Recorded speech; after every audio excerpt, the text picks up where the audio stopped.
Welcome, ladies and gentlemen, boys and girls. This is episode 1 of Peak Graps Mayne with your number one South African correspondent for all things All Elite Wrestling, Tembelihle Bonda. Tembelihle Bonda. If that's too difficult for you to pronounce, you can just call me Mr. Bonda, Bonda. That is me. Who is Tembelihle Bonda? Well, Tembelihle Bonda is a young black man hailing from East London, South Africa, born and raised in Port Elizabeth, South Africa. And he is a huge fan of professional wrestling. He has been since August of 2000. He never stopped. He's been hooked ever since.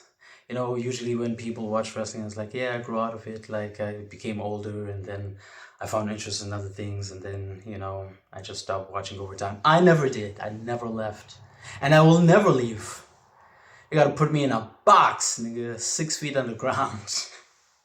That's the only way I'm ever gonna stop. So, yeah, this is finally the time for me to launch my podcast. This is something that I've been planning to do for 5-6 years now, but I didn't have, I was making excuses. Like, I didn't have the confidence to start it. I didn't have the equipment, at Courage. Like, I don't have all these fancy equipment and stuff to do high production quality. But listen, every great has to start somewhere. Right now, I'm literally sitting in front of this man-made setup. Like, it's my corner bedside table. I put a shoebox on it, bunch of PS3 game covers, and yeah, man, let's make this work. It's only episode 1. We're gonna grow from here. You know what I'm saying? But yes, this is mainly going to be a podcast that covers All Elite Wrestling AEW. I will be covering other promotions such as New Japan, Stardom, Marigold, Rev Pro, some independent shows, like depending on availability of content and when it comes out, because it's usually very difficult to keep it on a consistent basis, like or Stardom and stuff. Like, it's not readily available on TV as WWE is, because obviously it's the biggest wrestling promotion company in the world. But yeah, I'm telling you now, I will not be covering WWE. I think it's a terrible product. I think it's worse wrestling entertainment. I think it's a parody of what wrestling is. I think it is mediocre. No fault of the performance. It's the people in charge. Triple H, you are terrible at your job.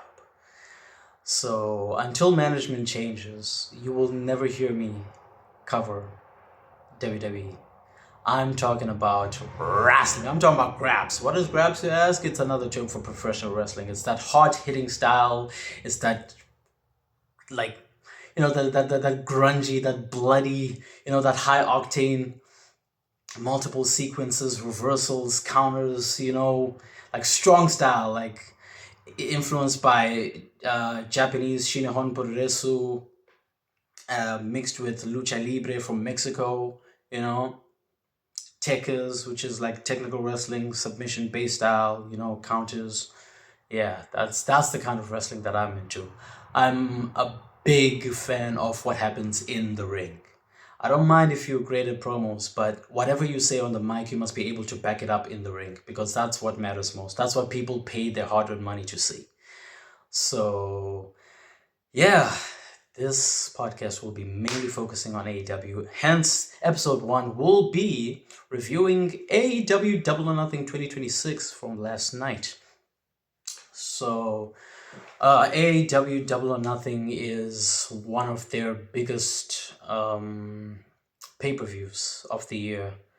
And it was actually their first when they founded the promotion in 2019.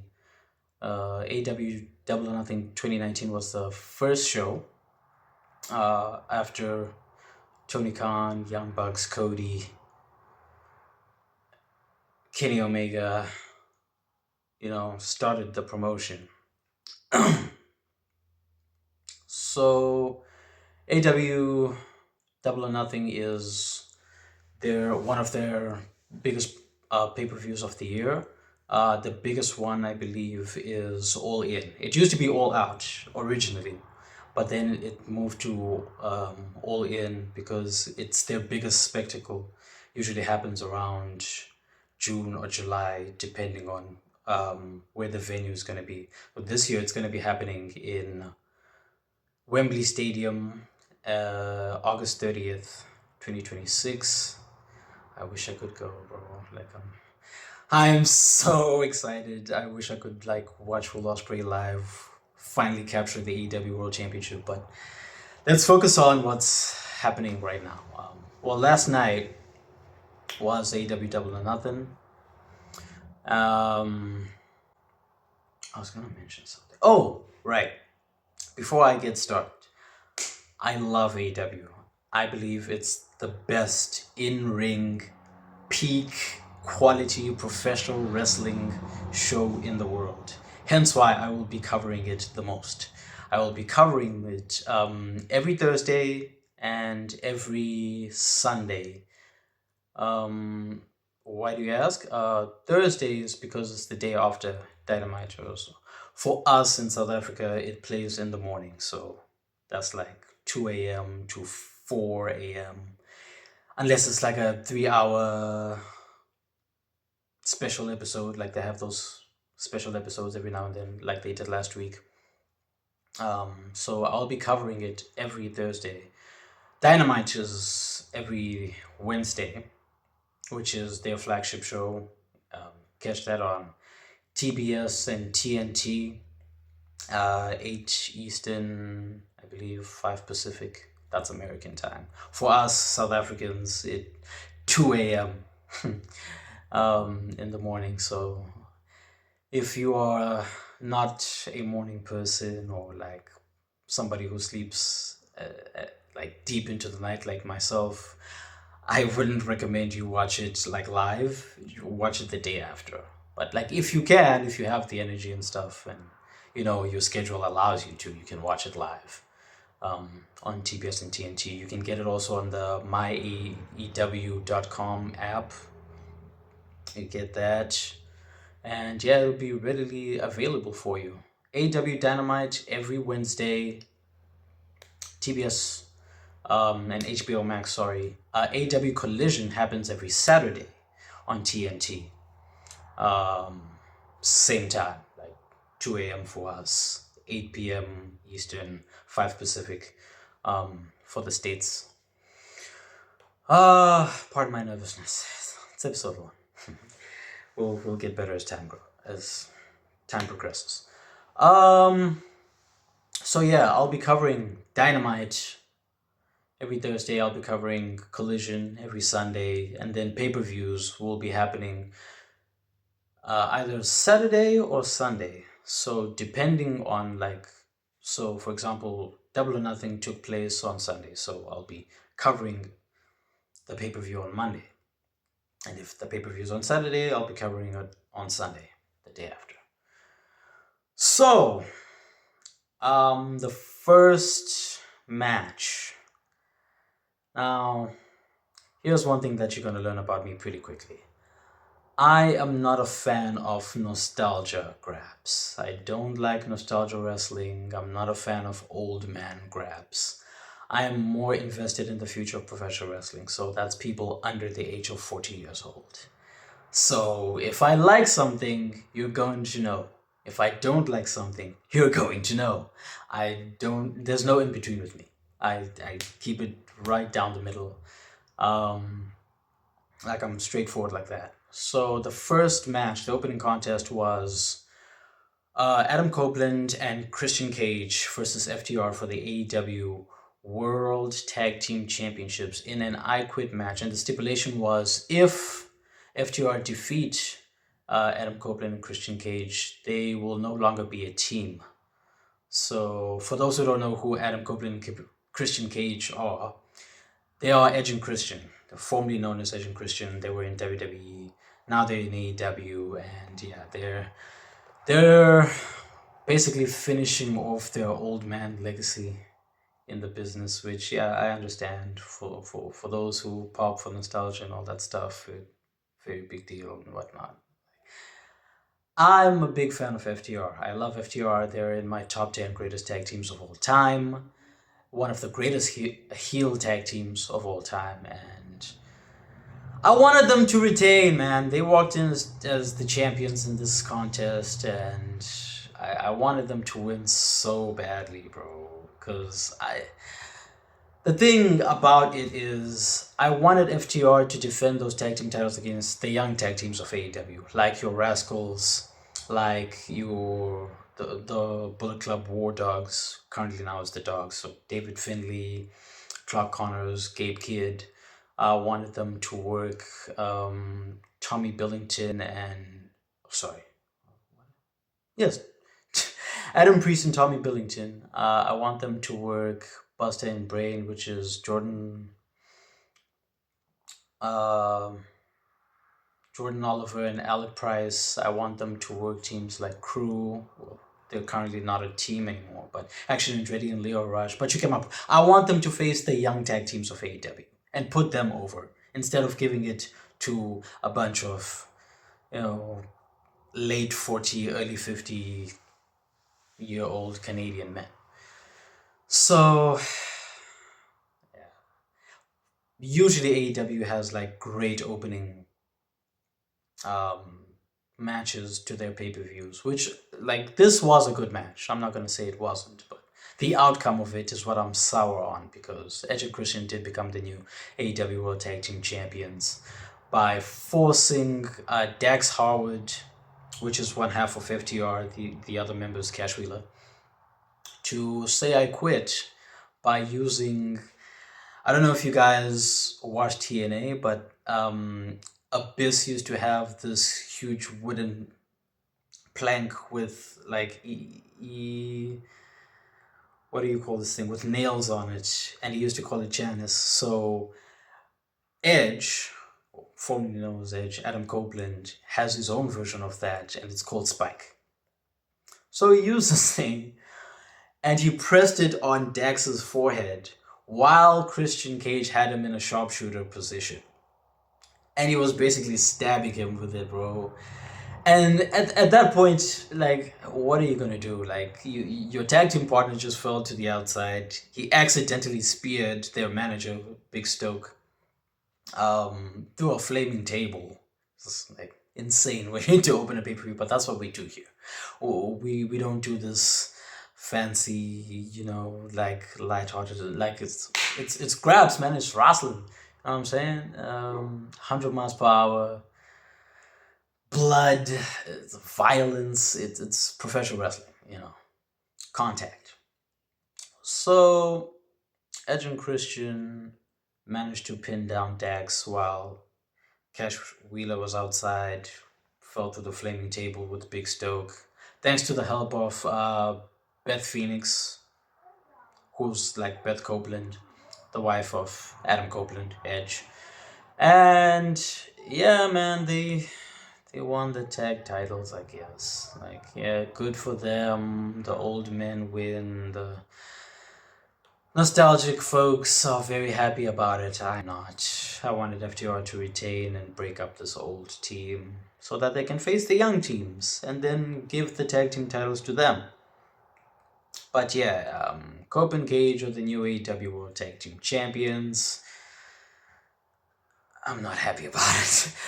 But moving on now to something that I am very happy about was my most anticipated match of the night. Konosuke Takeshita versus Kazuchika Okada for the AEW International Championship. These are my favorite Japanese wrestlers in the world today. Konosuke Takeshita, the alpha man, trained by Kenny Omega, inspired by Sami Zayn, formerly known as El Generico. This dude is spectacular, bro. He's my 2025 Wrestler of the Year. Like,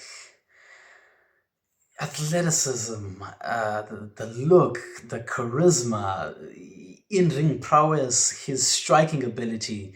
He is everything a modern day professional wrestler should be. Like he is. The kid is great. I love him. I say kid, but he's older than me. He's 30. Like I love him so much, and he was facing in this match the GOAT, who I consider the GOAT of Japanese wrestling, Kazuchika Okada. Cash Money Kazu, baby, the Rainmaker, for the AEW International Championship, and these two are in the same faction. Well, were until the end of this match. The Don Callis family, so their relationship is very like senpai, akpai, the older man, which is Okada, looks down on the younger dude, which is Konosuke Takeshita. And like their dynamic was always one of, from Okada's point of view, is like, I see you guys here talking about how Takeshita's like this next up and coming star. He's the future GOAT of Japan. Like he's the next greatest Japanese wrestler of all time. And like in his mind is like, that's not gonna happen, bro. As long as I'm still here and still active, nobody's gonna replace me. And throughout 2025, they were forced to team with each other as members of the Don Callis family, begrudgingly so, because they do not get along, bro. Like one is always thinking that they're better than the other. It's a spirit of competition. It's wrestling. So throughout 2025, they had this beef within the faction. Don Callis is trying to force them to get along, and they're just not gelling, And the funny thing is, every time they teamed with each other, Okada's the one who got pinned. So it gives the edge to Takeshita that I am better than this guy, because I'm not the one who gets beaten every time we're in a team. Like the first time they teamed was against Brodito, which is Brody King and Bandito. It's also going to be coming up in this later in the show. For the AEW World Tag Team Championships at Wrestle Dream last year. Bro, spectacular match. Like 5-star tag team grabs.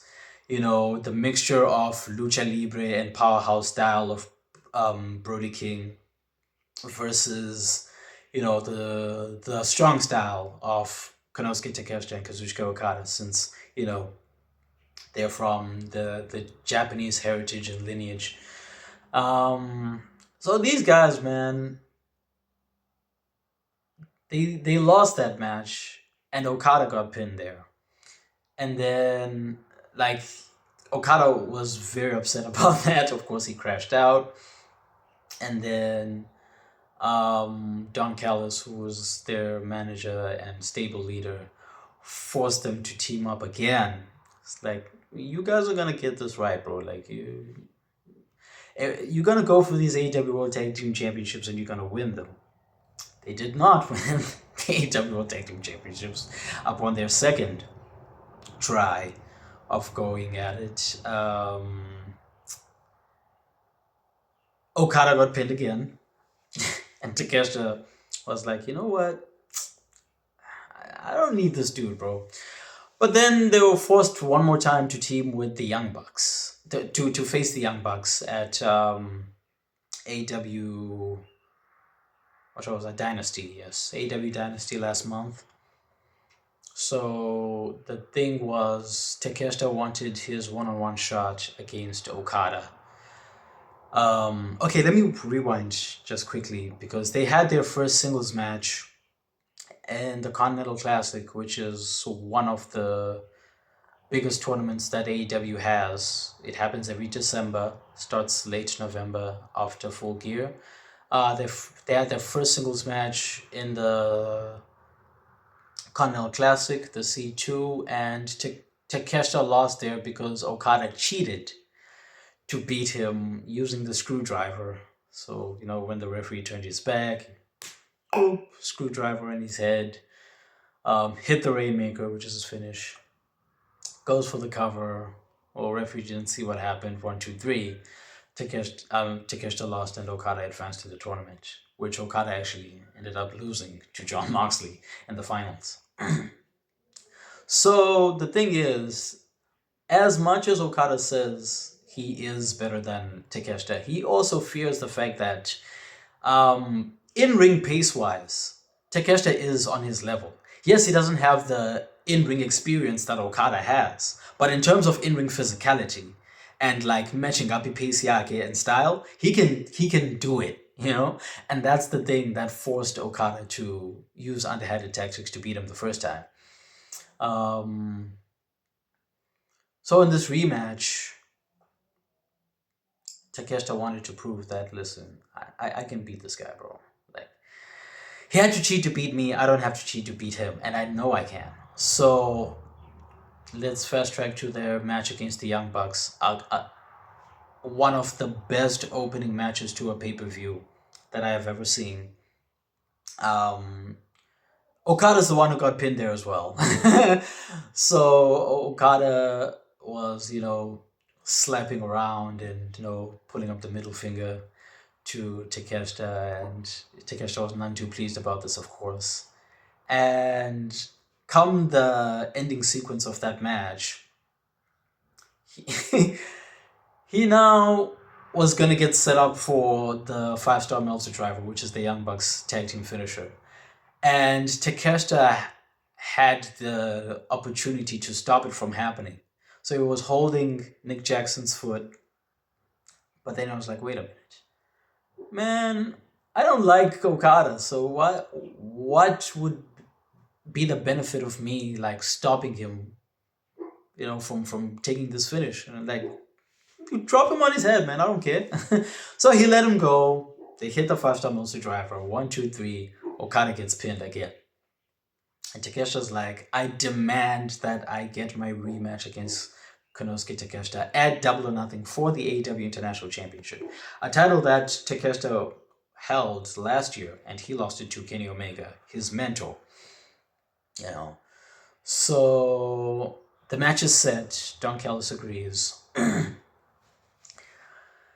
Oh,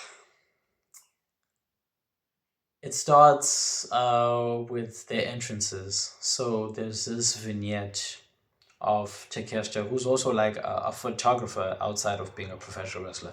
One of the many great things that he does, he's like a tremendous decathlon athlete. He wrote a thesis on the German suplex. Like this man he's fantastic, bro. He's one of the best young wrestlers in the world today. I love him. So it starts with this vignette of him walking through, I think it's a flower garden. It might be somewhere in Japan, if not somewhere in New York City, which is where the pay-per-view was, in Queens. So he's talking about the power of images and how pictures tell a story about where somebody began and who they are becoming.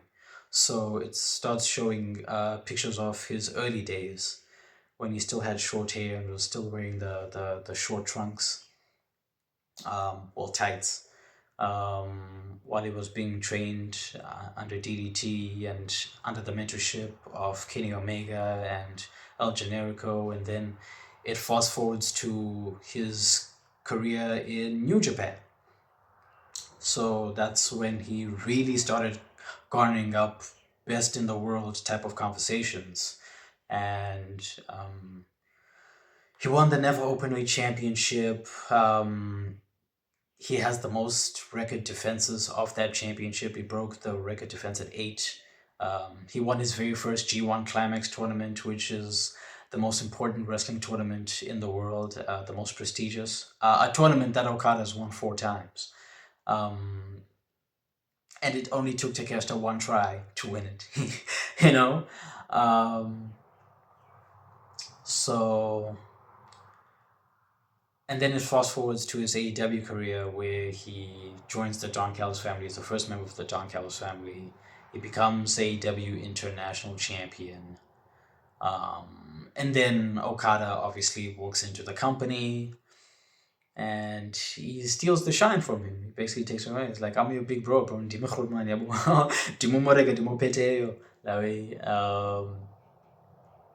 So now it's a matter of Takeshita proving himself. Like, I am on the level of Okada. I can be better than him. I will be the next greatest Japanese wrestler of all time.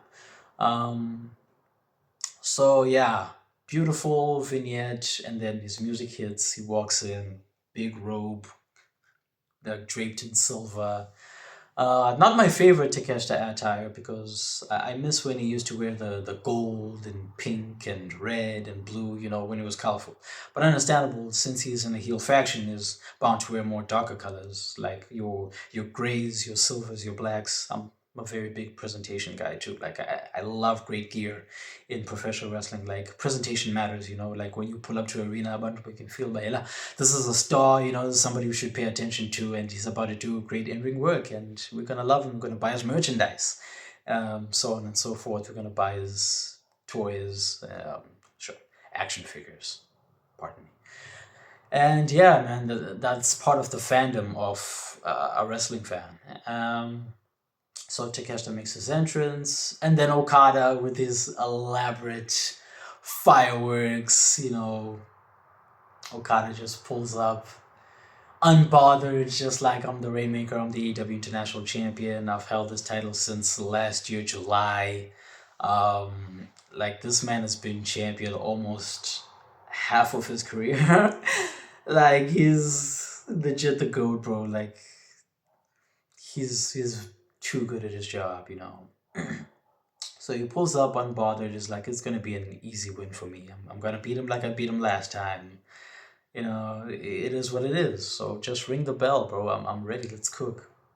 So it starts off with the stare down, of course, as usual. They exchange forearms early on, and then Takeshita tries to go early for the exploder suplex, but Okada counters it.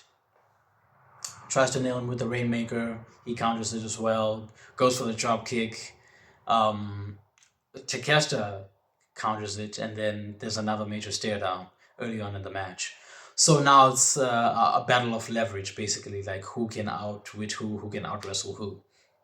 So Okada sees this is like, okay, the dude can match my pace, but he's not experienced as much in big title matches as I am, because I was IWGP heavyweight champion for 720 days, man. Like, this is light work for me. I do this in my sleep. I've been a main eventer since I was 19 years old.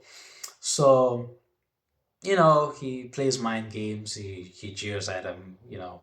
Throws his jabs, throws his forearms, and Takeshita no sells it. It's like, now, like, young boy, so he pulls back. He lays at his forearms, hits a German suplex. And it's like, whoa, damn. Okada's now not loopy. There's an exchange where Okada eventually gets him with a dropkick on the turnbuckle. He falls to the outside. He pulls him back in. There's a point where he goes for the Rainmaker. He hits it. But then he stalls. He loves this thing of like hitting a Rainmaker. He stands, he looks at the crowd, he walks around, maintains wrist control, picks you up, wants to go for another one. But then he gets countered into a German suplex. Now they roll into the apron, and Okada's like, oh damn, I need to find a way to reverse this guy. Gets picked up. I believe Takeshita was going to go for an Itadanashi, which is his version of the Tombstone Piledriver. But then Okada counters it, and what happened? Oh, he counters it, right? And then it sets up for like a Blue Thunder Bomb, which is Takeshita's signature move, I believe. I'd like to say it's one of his signature moves. Tries to go for a Blue Thunder Bomb from the apron to the outside, same thing he did to Darby Allin in their AEW World Title match on Dynamite 2 weeks ago. But Okada reverses this, roll to the outside, and like Takeshita was gonna try to go for Inanzika. He's trying to hit it on the floor now. But then Don Callis stops. It's like, no, relax. Tells Okada, calm down. I don't want neither of you guys getting. I can't risk you guys getting injured. And for neck injuries and all that stuff. Yeah, because you two are my most valuable clients, especially since Kyle Fletcher has been out with injury. The third, another member of the Don Callis family. Who I believe is the best wrestler under the age of 30 right now in the world. So now there's this exchange. Okada gives this man a tombstone on the outside. Rolls him back inside, goes for the cover, does a kick out. Hits a Rainmaker. Takeshita kicks out of it. Takeshita goes for an exploder suplex. Hits the Itadanashi. Hits the wheelbarrow German suplex. Goes for the cover, does a kick out. Now, at this point, the crowd is going insane. So, Okada hits his dropkick again. Takeshita rolls into the corner. Goes for his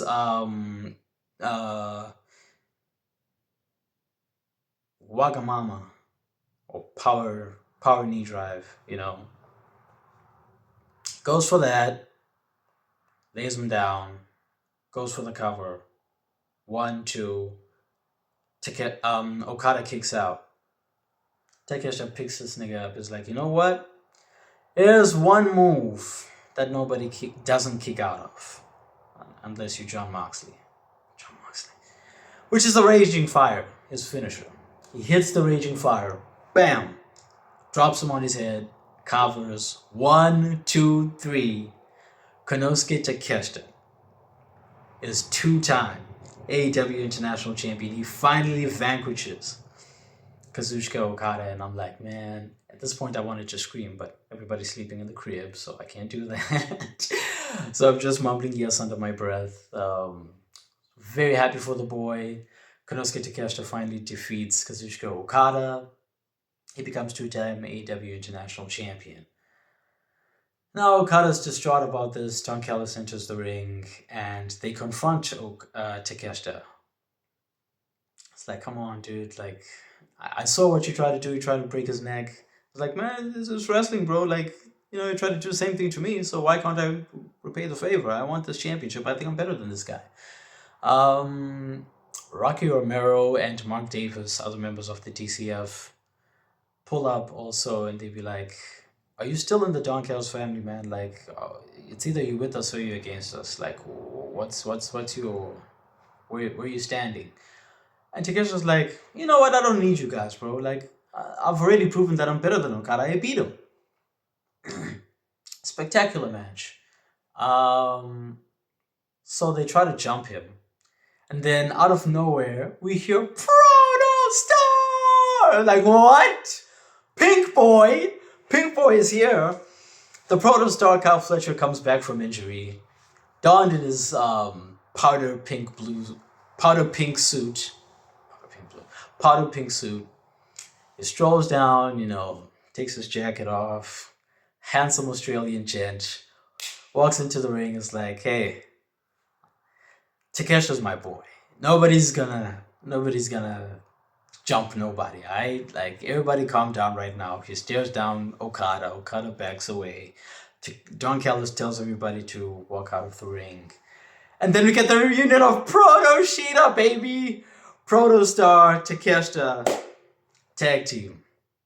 Gives him a huge, big hug. He's like, yeah, boy, I'm proud of you. Biggest win of your career. By the way, Kyle Fletcher has never lost a match against Kazuchika Okada. He's beaten him twice.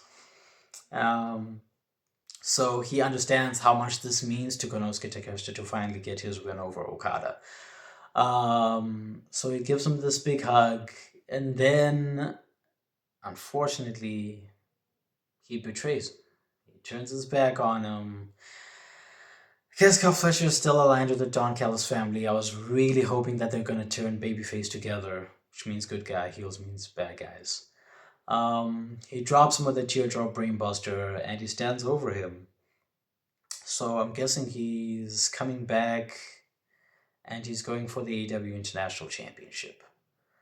Um, I was hoping that when Kyle Fletcher came back, was gonna go either back for his TNT Championship, which he had to relinquish via injury, or he was gonna get inserted straight into the main event picture, like for the AEW World Championship.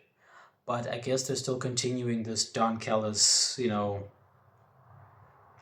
family turmoil, egos. Everybody wants to be the best. Everybody wants to be the number one guy. So Kyle Fletcher goes to pick up the TNT Championship, while Okada goes to pick it up as well. At the same time, they stare at each other. Okada's like, okay, no, it's alright. If you want the next shot at the belt, that's okay. No. Guessing that's gonna tease their trilogy later down the line, if not on Dynamite coming soon. Maybe it's going to be on Wednesday or on Collision or maybe for an upcoming pay-per-view. But yeah. So Kyle Fletcher is still heel. He's still a part of the Don Callis family, unfortunately. I wanted him to turn face and be with his best friend, currently, Takeshita. But yeah, he betrayed him, so I I will say I am looking forward to the match of Kyle Fletcher and Konosuke Takeshita because them boys, them boys cook, boy. They're bangers all the time. Um, so I am looking forward to the match. I do wish they were still on the same side, but I'm an in-ring guy, so if we can get a 5-star classic from them, I'm more than happy. More than happy to see that happen. So yes, Takeshita becomes two-time champ. Celebration until the betrayal of Kyle Fletcher. So the following contest is between Athena and Mina Shirakawa in the Women's Owen Hart Foundation tournament. Not gonna lie to you guys, man. I wasn't particularly jazzed about this match. I wasn't as excited about it because I feel as much as AEW is my favorite wrestling promotion in the world, its women's division is what's lacking the most. That is Tony Khan's weakest point as a booker to me. I feel like he can greatly improve on this by, actually putting in the same amount of effort and time that he does into the men's division, especially when like their top stars go down with injuries. They are able to pivot and put someone else in that prominent position and then skyrocket them into a main event level like talent. So ever since Tony Storm went down with injury and Mercedes Moné went MIA, it hasn't been the same, man. Eh, like, how can I put this? The prestige of the matches hasn't been as exciting to me. And I love Athena, mind you. Athena is one of the best. She's the greatest. First of all, she's the greatest Ring of Honor Women's World Champion of all time. She has held that championship for like close to 1,260 days now. Mina Shirakawa is one of the best Joshi, which is Japanese women's wrestling. She's one of the best Joshis in the world right now. And yeah, they had another good match, and Athena went over. Athena won. But yeah, I'm not as excited for the women's division, man, like right now, because they're not propping up. I don't feel like they're propping up their next main event star. And we'll speak more later about who the current AEW Women's World Champion is, too. Not a fan of her. So Athena and Mina Shirakawa had a very good match.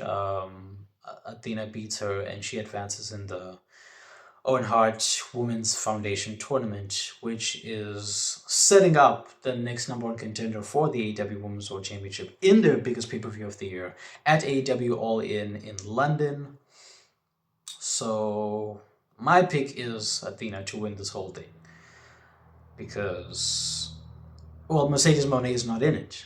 If Mercedes Moné was in it, I would say she would be my pick to win it back-to-back years because she won it last year as well. I miss you, my glorious CEO. Please come back to us. my favorite black woman in all of professional wrestling, the greatest black woman to ever lace up a pair of boots. I love you so much. I miss you, my 2025 Women's Wrestler of the Year. Please come back. Come back! Come back to the squad, man. Like, you're a instant classic machine. Iyavakala indawo yakho uba awukho, and we need you, man. We need you on the weekly TV so that maybe there can be some oomph to this division again, because it's severely lacking some star power. To no fault again of the women's division itself. It's just that Tony Khan is not putting in the same effort that he does for the men, and that is something that he needs to improve on. Tony, it's been 7 years now. We can't keep on saying the same thing over and over again. So yeah, just do your job, nigga. So yeah, Athena advances in the tournament. After this match, we had Jon Moxley versus Kyle O'Reilly for the AEW Continental Championship. People who know me personally know that I'm not a fan of Jon Moxley, well, this current version of him anyways. I'm not a fan of the Death Riders, and Jon Moxley walked into this match, and I knew he was going to win because it's Jon Moxley, man. I'm so bored by this Death Rider stuff, honestly. I'm tired of it, bro. I'm tired of it, Grandpa. It's too damn bad. That's Focus Tim from the movie Holes. If you know, you know. So Moxley and Kyle O'Reilly have had this rivalry since 2025, stemming from the Blood and Guts match from last year, which is like two rings with one cage. So it's basically war games, but like you're not allowed to, like, you can only win by submission or like knockout. So there's no pinfalls, there's no like leaving the cage to win, to escape and whatnot. So in that match, Kyle O'Reilly did manage to tap out Jon Moxley, working over his ankle, go for the ankle lock, he tapped out, and then they had a rematch again. They had that rematch last year at, it was Wrestle Dream. They had their rematch. No, was it Wrestle Dream? I think it was Full Gear.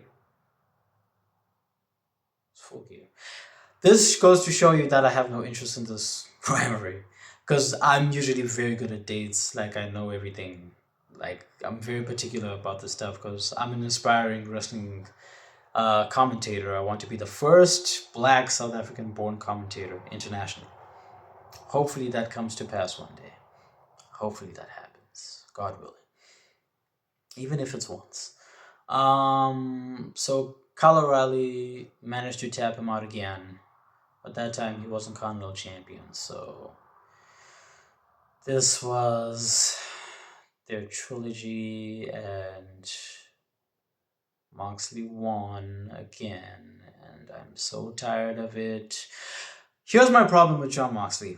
Jon Moxley no-sells offense. Jon Moxley no-sells stipulation matches. Jon Moxley, like, this man, you might put him through barbed wire, you might put him through freaking tables, you might break his legs, but he's still gonna show up to work like nothing happened. Like, unlike Darby Allin. Darby Allin actually like wears like band-aids and like on his neck and all this stuff, and he slows down, and you can see that he's fatigued after he goes through stuff like that. And he's very resilient, most resilient man on earth. But Moxley like shows up like nothing happened at all. Like, he no-sells everything, bro. Like, it's annoying. Like, it's tiring. It's bland. I'm tired of it. Jon Moxley's still the AEW Continental Champion. I don't care. Get that belt off him, man. Give it to somebody like, give Give it to somebody like Ace Austin. Give it to somebody like Lee Moriarty if he moves up from Ring of Honor's Pure Division. Give it to somebody like Speedball Mike Bailey. Somebody's gonna have more exciting matches than Mox. Like I'm very bored of the Death Riders as a whole. And the funny thing is, I love the Death Riders like separately, like not as a team. I love Claudio Castagnoli. I love Pac. I love Daniel Garcia. I used to love Wheeler Yuta. Until he betrayed Bryan Danielson, you scoundrel. um, I love all these guys, but I love them separately. I don't love them together because the matches are very. I don't know, man. Like I have no interest in them. Like it's very. You know what I'm saying? So yeah. Moving on. Next match was Will Ospreay versus Samoa Joe.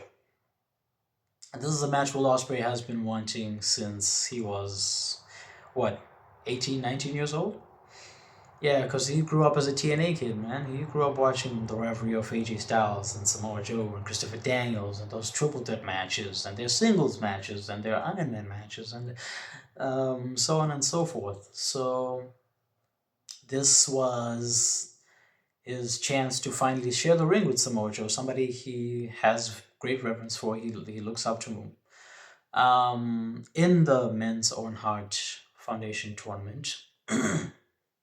So Will Ospreay is currently, unfortunately, under the tutelage, as if he needs help from the Death Riders. Because John Moxley is the guy who broke his neck last year at AEW Forbidden Door. He went away, and he recently made his return at AEW Dynasty, from neck surgery. So he comes back, right, and like he shows signs that he's not as fast and as like agile, and he doesn't have the same timing that he did prior to injury. So now it's a matter of rehabilitating his neck so that he can be the aerial assassin, my favorite wrestler in the whole effing world. I love William Peter Charles Ospreay is my favorite white boy, not only in wrestling but just in life. I love you, Will. I love you. So he's under the tutelage of the Death Riders, and Moxley's like retraining him to be the aerial assassin again, and rehabilitating his neck so that he can be a more ferocious version of himself, a more, vicious, just like a killer, a bird of prey, which is funny enough, the name of his former tag team with Robbie Eagles. Shout out Robbie Eagles. He's currently the best for the Super Junior tournament right now in New Japan. Enjoying that a lot too. I will be covering that as well as the days and weeks go by. So Will is now winning also by submission, which is, he's getting taught by Mox and Claudio and Pac and all these guys. So he shows up wearing this like dark green and white attire, which I've never seen him wear before. So I'm guessing, he's honing in this like aerial assassin, bird of prey version of himself right now. So not his best attire, because he's usually flashy, flamboyant. He usually wears bright colors. My personal favorite of his is the attire he wore at AW Double or Nothing last year against Hangman Adam Page, which was the white, with the pink and the gold trim. Gorgeous attire. I love it so much. So yeah. Samoa Joe walks in, strolling down. And it's like it's gonna be light work, for him. He's gonna just target Will Ospreay's neck. He's just gonna snap into the coquina clutch because that's what he does to everybody. But Osprey doesn't even give him a chance, bro. He breaks out. The first thing he does the moment Samoa Joe enters the ring, he doesn't even give Justin Roberts, who's the ring announcer, a chance to finish, doing the introductions and stuff. He goes for an Oz cutter. He hits him. Goes for a cover. Of course, there's a kick out. Goes for hidden blade. It's like, yo, this guy doesn't want to give any chances to Samoa Joe to gather momentum at all. But of course, Samoa Joe being Samoa Joe, it doesn't work. Now he grabs him, scoops him, hits him with a scoop slam. He goes for a senton, but Osprey puts his knees up. As the match progresses, Samoa Joe's targeting Osprey's neck, and at one point he did have him in the coquina clutch, but Osprey reached the ropes with his legs for a rope break. Samoa Joe also tries to go for a muscle buster, which is going to directly drop him on his neck. But Osprey reverses it. He hits a springboard. He hits a handspring enziguri, one of his signature moves. So Will, bro, he starts getting into his bag. He does the phenomenal forearm, the Pipip Cheerio as he calls it. He hits Samoa Joe with a cheeky Nando's with a berry berry. Love that move. In the corner, man, these guys they're just hard hitting, going back and forth, going back and forth. Osprey tries to go for what was he going for? He was going for I think he's standing shooting star press. He does hit it, but then Joe gets out. He goes for his Chimera Plex, which is the power bomb turned into a Boston Crab, turned into an STF, turned into a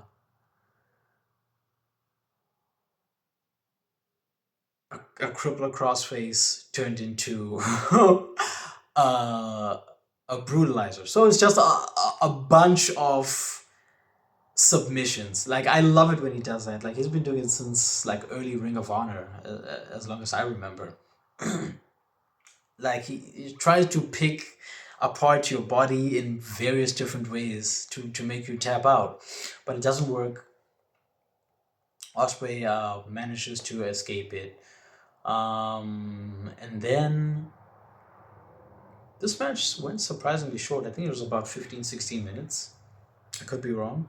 I was expecting a 20-minute kind of match from them, but understandably it's tournament rules and whatnot on a pay-per-view. So Osprey hits Samoa Joe with a hidden blade again. Joe kicks out of one, bro, and Will's like, I can't let him get up because if he does, he might actually strangle me to death. So, Will Osprey, without taking a beat, bro, he goes for a second hidden blade. 1, 2, 3, he pins Samoa Joe. It's yeah. Will Osprey advances in the Men's Owen Hart Foundation tournament. And he is obviously my pick to win the whole thing because I want him to become AEW World Champion this year, August 30th. Wembley Stadium, bro. AEW World Champion. We're gonna do this. So he advances. Osprey looks at Samoa Joe as he rolls to the outside of the ring. Osprey, he points at Joe. Joe looks at him. He gives him, I think, a nod of respect, and then he walks to the back. He's okay, no, you got me, kid. You got me. I'm impressed. Samoa Joe is a very difficult man to impress. Samoa Joe is a legend. So yeah, that was I guess the first test of Will Osprey in this tournament as the new version of himself, as a bird of prey, as the rebirth of the Aerial Assassin. Second match is Swerve versus Bandito in the Men's Owen Hart Foundation tournament. Not gonna lie to you, man. This is my favorite match of the night. I love these guys. They went crazy up in here, man. Listen, Swerve as the most dangerous man in AEW, as a heel, I believe does his best work. You know, I love babyface Swerve, but heel Swerve just has that edge, that that no nonsense, that I'll kick you in your mouth quite literally style. Um, just here to cause havoc, bro, because he's on the hunt for power. Like he wants to be the most powerful man in AEW at the end of the day. Um, so his beef with Bandito started, officially started after Ring of Honor, Supercard of Honor, RE Supercard of Honor. Bandito just defended the Ring of Honor World Championship against Blake Christian in another fantastic match. My great young guys in professional wrestling who just gonna give you a 5-star classic because they can. You know what I'm saying? I love me some in ring grabs, man. You know what I'm saying? So after that beautiful contest, Swerve shows up after the match, hits Bandito with the house call, and he's like, "Yeah, I'll see you later down the road, nigga." So they get put into the same side of the bracket, which is opposite of Osprey's side, and yeah. So the match is set. This is their first time going one-on-one in AEW, I think ever. Um, Swerve pulls up wearing his Michael Jackson Beat It jacket. You know, he's doing the you know, with Prince Nana. And shout out to him. I love the tribute to the GOAT, the King of Pop, Michael Joseph Jackson. So I love that gear, by the way. But Bandito, bro, like Seth Rollins has my favorite attires in wrestling. Like when Seth Rollins pulls up to a pay per view, you know he's gonna like pull out this elaborate um, gear and all that stuff. Like he's to me the best dressed like wrestler in the world. I love Seth Rollins. Like that was my guy, my favorite Shield member. You know, he always dresses for the occasion. He knows it's pay-per-view time. You're gonna step up. You're gonna deliver. You gotta look the part as a professional wrestler. Second to that list is Kyle Fletcher. Kyle Fletcher, man, his different variations of pink and how he like puts it into his gear, whether it's his jacket or his trunks, his boots. He's either gonna have like the solid pink or the pink and gold or the trim. You know, yeah, the silver and pink, and it's like, you know, he really cares about his image. Bandito is also on my list of people who knows how to dress for the occasion because it might be more simplistic compared to his previous attires, but the beautiful black and gold with the sombrero, you know, I love that look for him. It's just a classic traditional luchador, man. You know, proudly representing Torian Mexico. You know, just like the best luchador in the world. Sorry, Andrade. Listen, Andrade is my 2026 Wrestler of the Year so far. But if we're talking like lucha libre, ese, hermano, just spamming the little Spanish that I know. Bandito, man, a fantastic professional wrestler. So they start off, you know, exchanging head scissors or takedowns or tieres, which is the actual name of the move. You know, they're going back and forth, they're exchanging these moves, and these guys, bro, they flow so well in the ring. Like, I think Swerve might have found another in-ring soulmate outside of Hangman Page, which I believe is his greatest career rival. Him and Bandito in this match were like, it was an anime type kind of match, man. It was beautiful. The exchanges, the back and forths, and man, bro, at one point, Swerve stood on this guy's shoulders and hit a house call in the back of his head. Like, I've never seen that before. I've never seen Swerve do that before. So he stands on his shoulders, he hits this house call, crowd goes insane, goes for the cover, there's a kick out, and Bandito's like, damn, like, I'm usually the guy who does those type of moves, but Swerve is now beating me at my own game. I can't let that happen. Match progresses. Bandito goes for his tornillo from the corner. He hits it on Swerve. Swerve kicks out. He goes for his tribute to Eddie Guerrero with the Viva la Raza frog splash. But actually, if you pay attention to the way he does it, it's actually a nod to D'Lo Brown because it's the lowdown. That's D'Lo Brown's version of the frog splash because the way he does it, it's not like as out, like it's very like close quarters. The way Leo Rush does his, like the final hour. So he hits that frog splash. Swerve manages to kick out. Swerve goes for multiple house calls in this match, like just trying to knock Bandito loopy to a point whereby, like, I thought Bandito was having a seizure because his left leg was like shaking a lot. It's just great at selling because he's a great professional wrestler. So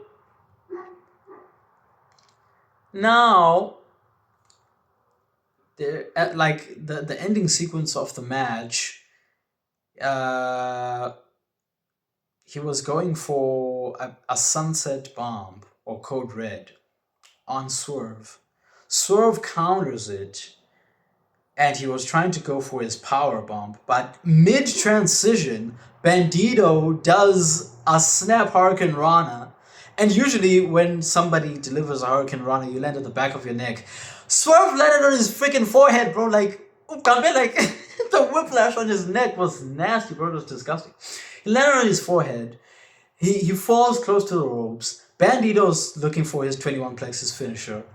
He goes to the other side. He sets him up for 21 plex. Swerve reverses it. He hooks his arms. Hits him with a Gringo Killer. Or Cop Killer. The original name for it is Gringo Killer because that's what Homicide used to call it. But now it's called the Cop Killer. You get my point. He drops Bandito on his head. Bandito's knocked loopy. Swerve goes to the corner. Whose house? Swerve's house. House call. Hits him right in, like, right here. He hits him right here. Just on the bridge of the nose. 1, 2, 3, Swerve advances. This match was fantastic, bro. Like, me describing it doesn't do it justice. You gotta watch it. You gotta watch it, bro. Like, the spots, the counter wrestling, the way they maneuver, bro. Like, at some point, Bandito hit this guy with a poison runner from the apron to the outside. If you know how dangerous that move is. Nasty stuff, bro. Usually Swerve lands on his feet, but he took the full brunt of the fall this time. But Swerve manages to pick up the win, man. He advances in the Men's Own Heart Foundation tournament final.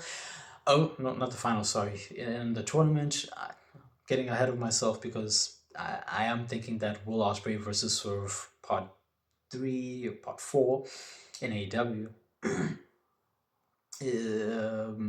is going to be the finals of the men's bracket. So, yeah, man, listen. Swerve Strickland is the best black wrestler in the world. I don't care what you niggas do.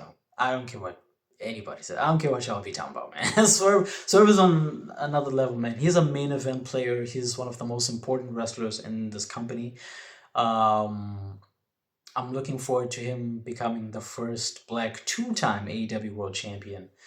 I'm also looking forward to him winning that championship someday soon and feuding with the likes of your Kevin Knights, your Ricochets,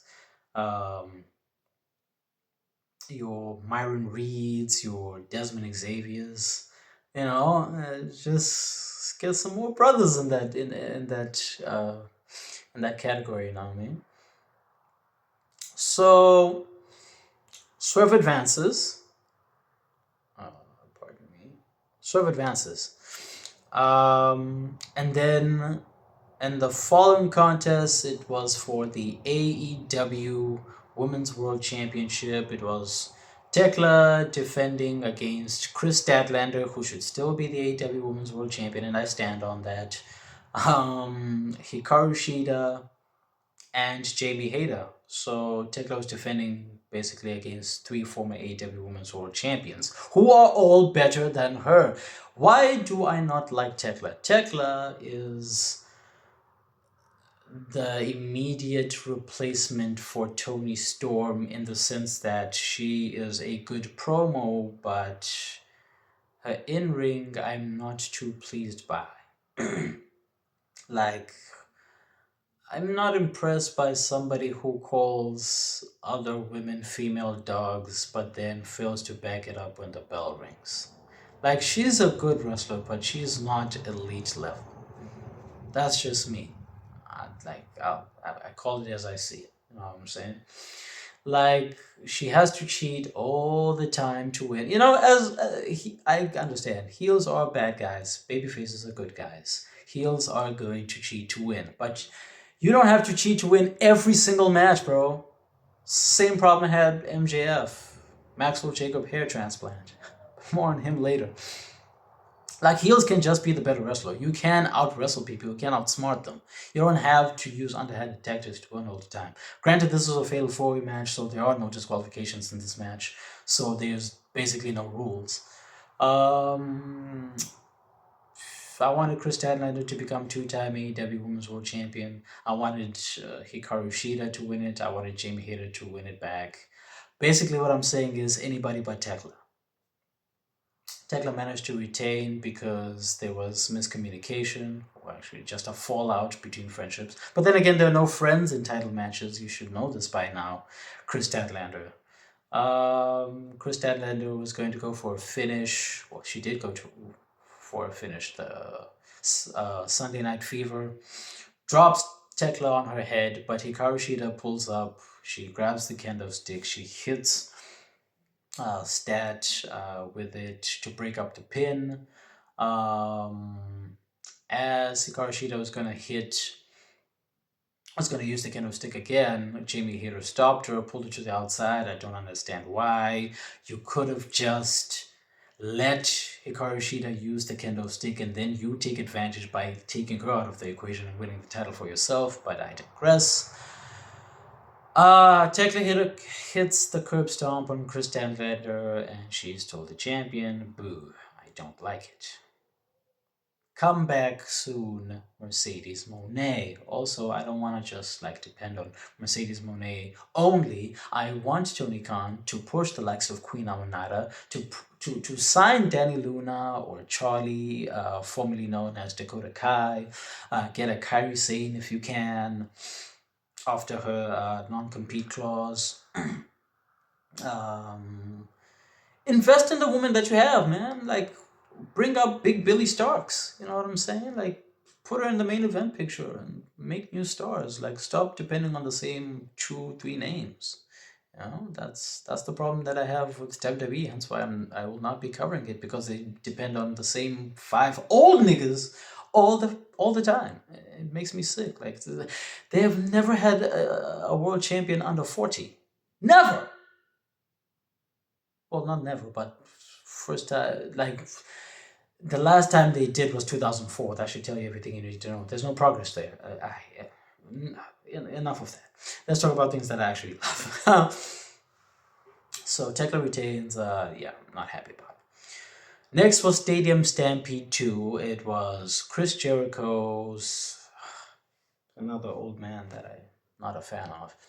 55-year-old Jericho, who's leeching on everybody because he knows he's not as good as he used to be and he should be retired, but he's still trying to hang on to whatever little career he has left. You know, so he's gonna remove Kenny Omega, who's better than him. Yes, Kenny Omega is the greatest Canadian wrestler of all time. He's better than you. He surpassed you, and that's why you needed him to make you better. To make you relevant, as a matter of fact. So, Chris Jericho has this beef with Ricochet. my favorite black wrestler of all time. Well, second best, second favorite. Sorry, Booker T, Ricochet, Swerve. Um, Ricochet should also be in the main event picture, to me. Or at least he should be challenging for the AEW International Championship, if not Continental Championship. After he dropped the National Championship to Jack Perry, but instead he's stuck in the Jericho Vortex. Those who know what the Jericho Vortex is, it's basically when an old Canadian man who is not as good in ring as he used to be uh, pairs himself up with young, good wrestlers of this generation to make himself look good, and none of the young wrestlers actually benefit from it. So it's all self-serving. There's no passing of the baton. There's no, you know, he's just gonna be stuck doing the same thing over and over again with this guy. I don't like it. I hate it very much. So Jericho was teaming with the Young Bucks and Kenny Omega, the Hurt Syndicate, which is Bobby Lashley, MVP, Shelton Benjamin. And they were facing Ricochet's team, which is, of course, Ricochet, Bishop Khan, Toa Leona, Andrade, David Finlay, and Clark Connors. So Stadium Stampede is basically the blueprint for Anarchy in the Arena, which is one of their staple stipulations for Double or Nothing specifically. So it's basically no rules, anything goes. First fall to a finish wins. Yeah. Big brawl. The outside. There were high spots. People went through tables, and they were. I'm not enthused about this match, man. Listen, it was a good match, but I'm not a fan of the outcome because Chris Jericho won. You should be retired, man. Like, I'm tired of this. I'm tired of nostalgia runs. Team Jericho won. Yeah. Ricochet deserves better. Main event time. AEW World Championship. I wish I was more enthusiastic about this pay per view, but I'm very 50-50 on it. Like, there were things that I loved, there were things that I didn't love, and you can tell based on what I'm excited to talk about and what I'm not. So yeah, man. Main event, AEW World Championship, MJF versus Darby Allin, big match Darbs. Number one babyface in the whole world. Was the best world champion in wrestling today. So the stipulation was, if MJF loses, he's gonna go bald, and that is, if you know who Maxwell Jacob Friedman is, he is the most insecure professional wrestler known to man. Is very vain. He has early onset male balding, so he went to Turkey because he's a rich white boy from Long Island, New York, to purchase some new hair. So he was very afraid of losing his hair, on top of already losing the AEW World Championship to Darby Allin last month. So he couldn't lose both. Darby Allin, bro. Let me just take a second to give props to the crazy white boy of Seattle, Washington. I love Darby Allin. Darby Allin is my favorite underdog wrestler in the world right now. He is 1,000 miles per hour, like caution to the wind, throw his body 100% into everything that he does. Like, He fears no man. He fears nothing. He literally climbed Mount Everest and came back alive. Who do you know personally in your life has done anything close to that, remotely close to anything like that? He's crazy, you know.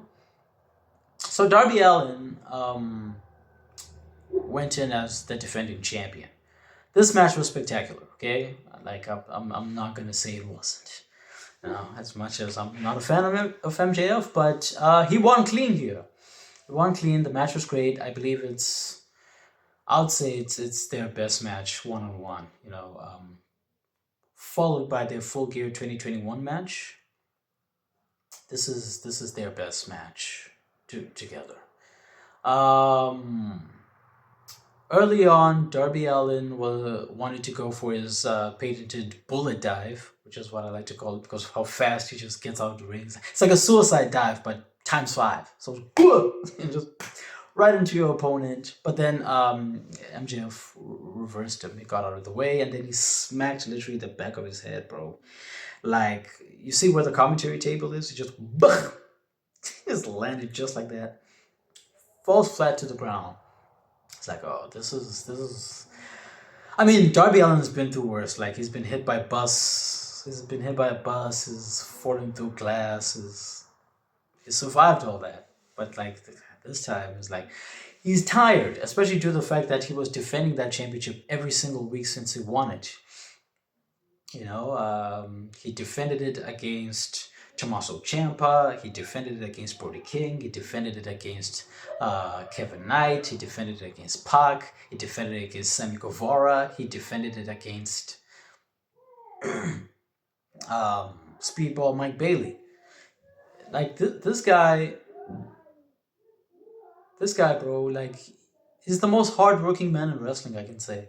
Like, every single week you knew, if you tuned into a Dynamite or a Collision, Darby Allin will be defending the AEW World Championship. And he will have classic matches. He also defended against Konosuke Takeshita. I knew I was forgetting somebody. There were 7 defenses. So MJF reversed these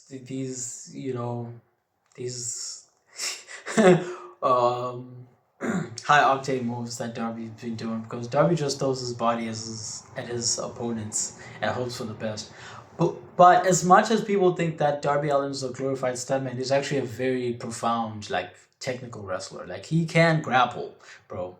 He just chooses to be like high risk. That's his first strategy. It's like, I'm just gonna throw my body at you, bro, and see what sticks. If that doesn't work, then I'm gonna go with limb targeting. I'm gonna go for your leg. I'm gonna set you up for a Scorpion Deathlock. I'm gonna go for your neck, Scorpion Death Drop. I'm gonna go for your arm, Fujiwara armbar, which they both do. And their rivalry goes before, started before AEW was a thing in the independent circuit. Max, there was a point in the match where he hits Darby with a package pile driver on the stairs. I'm like, damn, nasty. So now he's trying to match his freak, basically. It's like, yeah, see, if you're gonna go crazy, I might as well go crazy too. You know what I'm saying? I'm trying to do as much damage as I can so that I can become 3-time AEW World Champion. Darby survives this because, of course, it's freaking Darby Allin, man. But you can tell that he's tired, but he was exhausted. Darby at one point goes for the Scorpion Death Block. Max breaks it with a rope break. Darby goes to the top rope, tries to hit a coffin drop, falls into the knees of MJF. It's like, oh, there's another counter. So Max is just trying to avoid all the damage that Darby can inflict on him. And then they end up on the ramp. So there's a table there set up with clippers. So if MJF loses, he's going to have to cut his hair. There's clippers on this table. And MJF brings Darby to that table. And he teases, like, cutting him. Darby doesn't let him do that. Reverses it. puts him on the table. This this dude climbs the scaffolding of the Double or Nothing entrance, and he does a coffin drop doing the bang bang. Shout out to Mick Foley, just recently got signed, Legends deal, I'm assuming, with AEW. I hope we see him on commentary or like a managerial role, maybe like head booker or something to do with creative. Yeah, I hope they pair him up with Tommaso Ciampa. Honestly, let's see what kind. I'd love to see what kind of crazy stuff they manage to, cook up together in their psycho minds.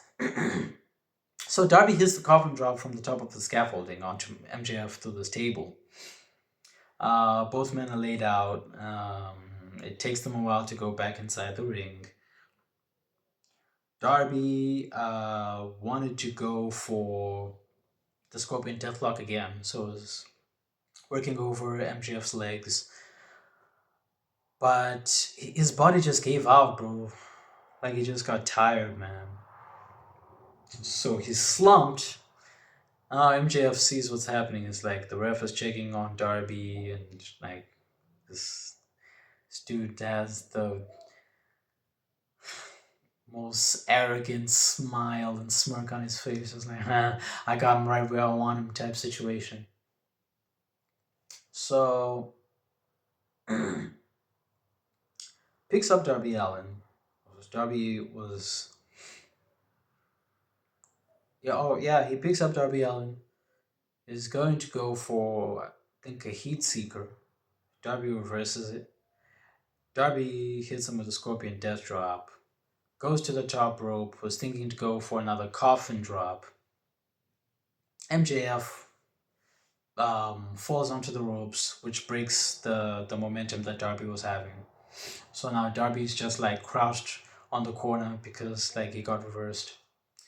So MJF now takes him, puts him on him, and he finally did the leaping tombstone from the middle rope that he was teasing to do 2 weeks back on Dynamite to try and lay him out.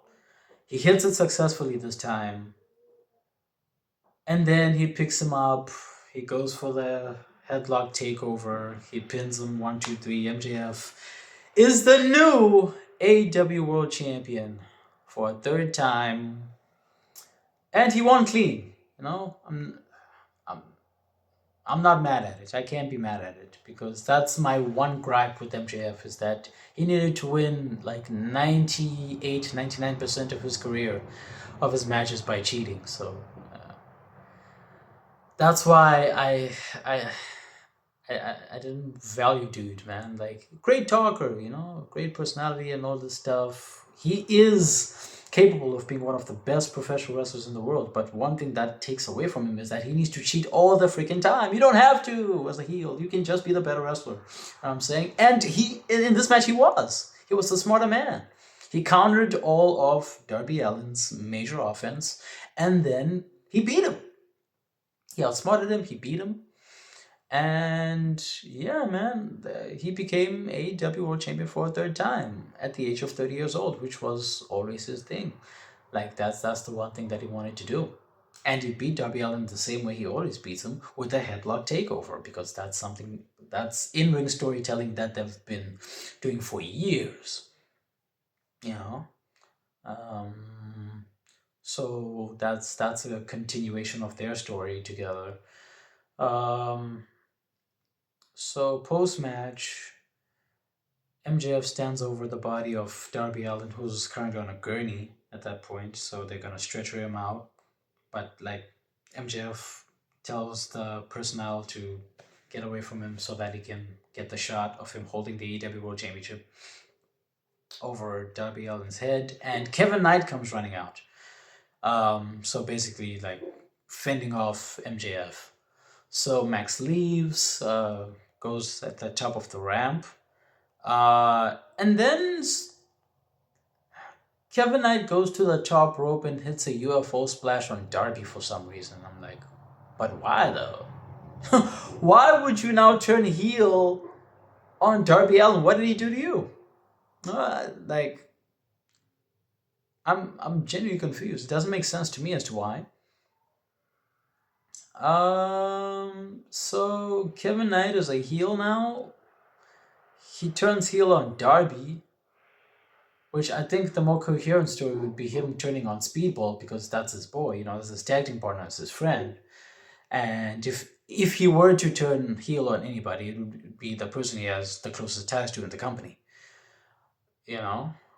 But I guess the promotion decided to take a pivot. So now Kevin Knight, as the current TNT champion, is a heel. So he hits this UFO splash on Darby Allin while he's on the stretcher, and then he flips it over, and I'm like, but why though? Y'all got some explaining to do on Dynamite on Wednesday, because I need to know what is the reasoning behind this. And that's how the show goes off the air. So, yeah, man. I'll say 50-50, 60-40. As usual, AEW pay-per-views are fantastic. It could have been better. Like, there have been much better AEW pay-per-views. Like, because the quality of in-ring in All Elite Wrestling is very high. And that's what I love it for. But yeah, this time, man, it's... Yeah, I wasn't feeling this pay-per-view as much as I would have hoped to. But yeah, I can't say it was a bad show, but I can't say it was a great show either. So that's why I'm feeling rather 50-50, 60-40 around those lines. So yeah, MJF is AEW World Champion again. He won clean, so I gotta give him his props there. I will commend you, sir. Great match, great main event. Also, they sold out, nigga. 15,015 people, Louis Armstrong Stadium, and they said that people under the age of 40 can't main event and sell out an arena. You're stupid. Just because you're too stuck in your ways doesn't mean other things can happen. It's 2026, bro. The future is now. Talking about the youth movement. We can make things happen. You know what I'm saying? So that is something that I'm very happy about. Giving the youth an opportunity to prove themselves as main eventers, as the future of professional wrestling, as the present of professional wrestling, so that we don't have to rely on the same old niggas all the time. So yeah.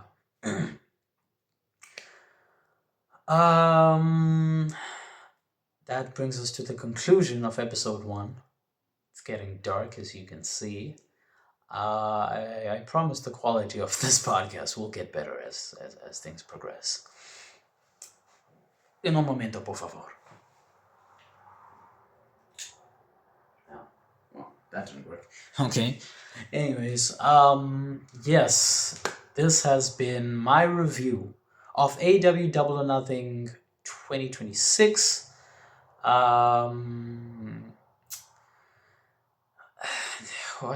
What do podcasters do? Hit the subscribe button, hit like, share with your friends, so on and so forth. Do all the things. And yes, as I have stated earlier in the show, that I will be covering mainly All Elite Wrestling amongst other promotions like New Japan, Stardom, Marigold, Rev Pro, other independents, circuits, so on and so forth, depending on availability and schedule. So, but guaranteed, Dynamite I will be covering this Thursday, Collision I will be covering this Sunday, pay-per-views I will of course be covering as well. My main thing, what do I want to say?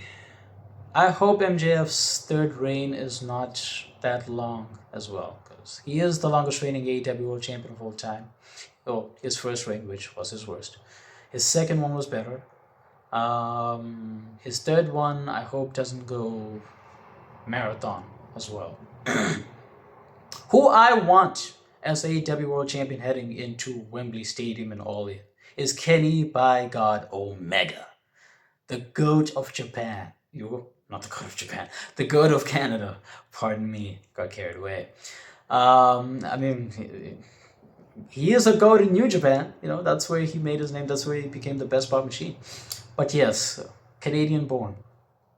I want Kenny Omega to walk into that match as AEW World Champion against Will Ospreay. I want that trilogy.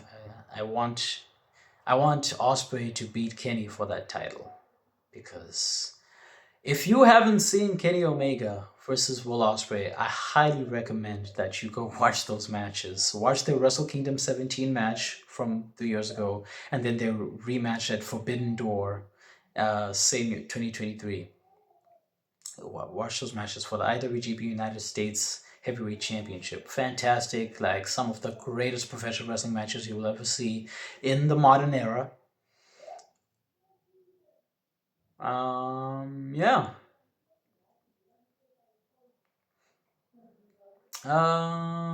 What else? Yeah, this Kevin Knight thing needs to be explained on Dynamite, because I don't know what's that about. So I'm looking forward to that. Yeah, I will see you guys on the flip side, man. Thank you for watching. For those who are watching, and I know it's dark.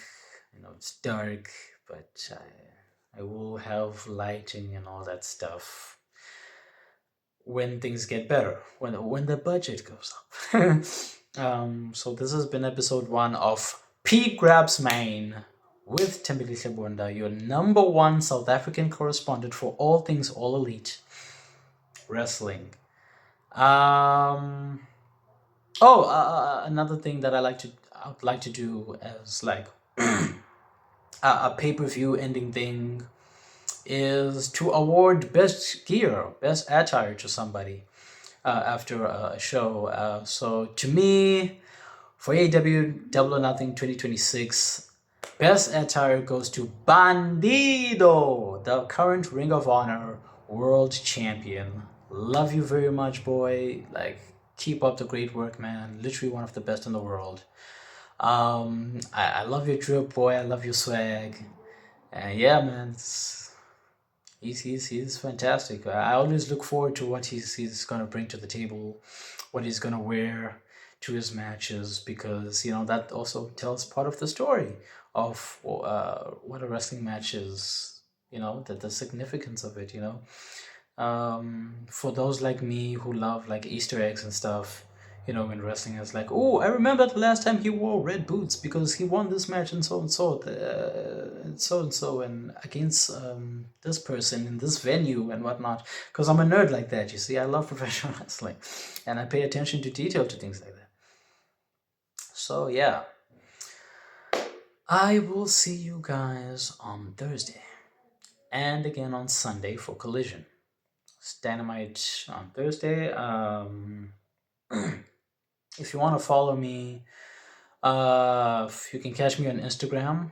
I will have my handle under the video.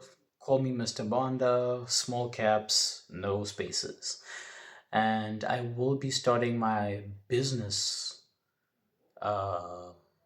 page, I guess, business account on Instagram, which will strictly be talking about professional wrestling and my coverage of it, how I got into this, and I finally grew the cajones to start this podcast.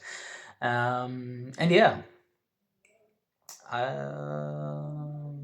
it's follow me on Instagram, call me Mr. Bonda.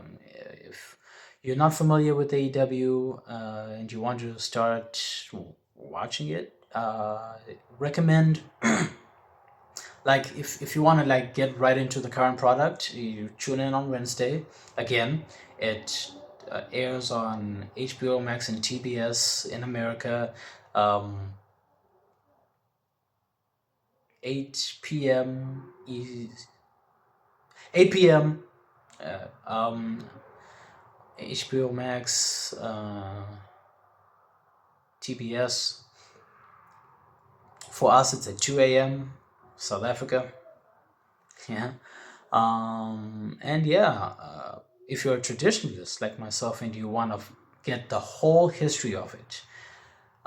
Then you can start at AEW Double or Nothing 2019 on myaw.com. They have all the catalog there. Like, if you want a speed run, like as to catch the storylines and whatnot, I would suggest you watch the pay-per-views. So your Double or Nothings, your AEW Revolutions, your AEW All Outs, your AEW All Ins, your AEW Full Gears.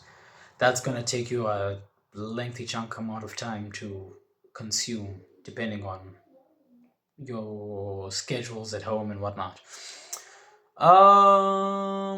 Yeah, man. Yeah, mine. Yeah, I think that's it for me. This has been episode 1 of Peak Graps Mayne with Tembelihle Bonda, yours truly, and I'll catch you on the next one. Peace.